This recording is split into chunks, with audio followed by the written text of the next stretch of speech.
राजा ने राजकुमारी सत्यभामा के सभी 10 प्रश्नों के उत्तर सही सही दे दिए। यह देखकर राजकुमारी सत्यभामा बहुत प्रसन्न हुई। उसने कुर्सी से खड़े होकर राजा का अभिवादन किया और बोली, मान गए राजन, आप वाकई में बहुत बुद्धिमान हो, पर अभी मेरी सभी शर्तें पूरी नहीं हुई। अब आपको मुझे चौसर के खेल में हराना होगा राजन। राजा वीरसेन खुद चौसर का एक अच्छा खिलाड़ी था। बोला, ठीक है राजकुमारी, आपकी यह शर्त भी पूरी करने की कोशिश करूंगा। राजा वीरसेन और राजकुमारी सत्यभामा के बीच चौसर का खेल शुरू हो जाता है। अंततः राजा ने राजकुमारी को चौसर में भी हरा दिया। यह सब देख राजकुमारी सत्यभामा अपने पिता के पास गई और सारा हाल उन्हें कह सुनाया। राजा वज्रसेन यह सुनकर अति प्रसन्न हुआ। उसने मंत्री को भेजकर राजा वीरसेन को बुलाया और बड़े आदर सत्कार से बैठाया।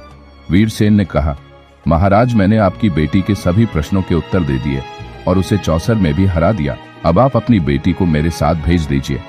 तब राजा वज्रसेन ने कहा, मैं कोई शुभ घड़ी देखकर अपनी बेटी का विवाह करके आपके साथ भेज दूंगा। तब राजा वीरसेन बोला, है राजन, मेरा विवाह राजकुमारी सत्यभामा के साथ नहीं होगा, क्योंकि यह तो किसी और की अमानत है। यह सुन राजा वज्रसेन ने हैरान होते हुए पूछा, ये आप क्या कह रहे हैं? आपने इसे पराई अमानत किस प्रकार बताया? तब राजा वीरसेन ने कहा, महाराज, जिन राजकुमारों को आपकी बेटी ने कैद कर रखा है, उनमें से एक राजकुमार उसकी कैद से निकल भागा था और वह अपना राजपाट त्याग जंगल में इधर उधर भटकता फिर रहा था। एक दिन वह मेरे राज्य में आया और एक पेड़ के नीचे बैठा रो रहा था। संयोगवश मैं भी उधर से निकला। उसे दुखी देखकर मैंने उससे सारा हाल पूछा, तो राजकुमार ने आदि से लेकर अंत तक सारा हाल मुझे कह सुनाया। तब मैंने उसे आपकी बेटी पर सच्चा मोहित जानकर उससे प्रण किया कि मैं तुमको राजकुमारी सत्यभामा से मिलवा कर रहूंगा। राजकुमारी सत्यभामा तुम्हारी अमानत है, मैं राजकुमारी का विवाह तुम्हारे साथ कर दूंगा।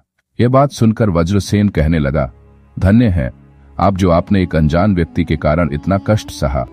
अब आप मेरी बटी के मालिक हैं, जिसे चाहो सौंप दो, मेरी ओर से तो यह आपकी अमानत है।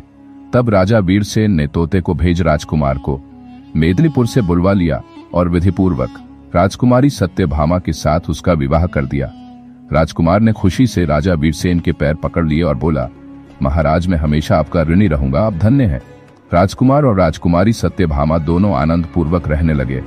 राजा वीरसेन ने राजा वज्रसेन से विदा लिया और अपने तोते के साथ अपने देश चला गया। कहानी में अंत तक बने रहने के लिए आप सबका धन्यवाद। आप सभी को कहानी कैसी लगी?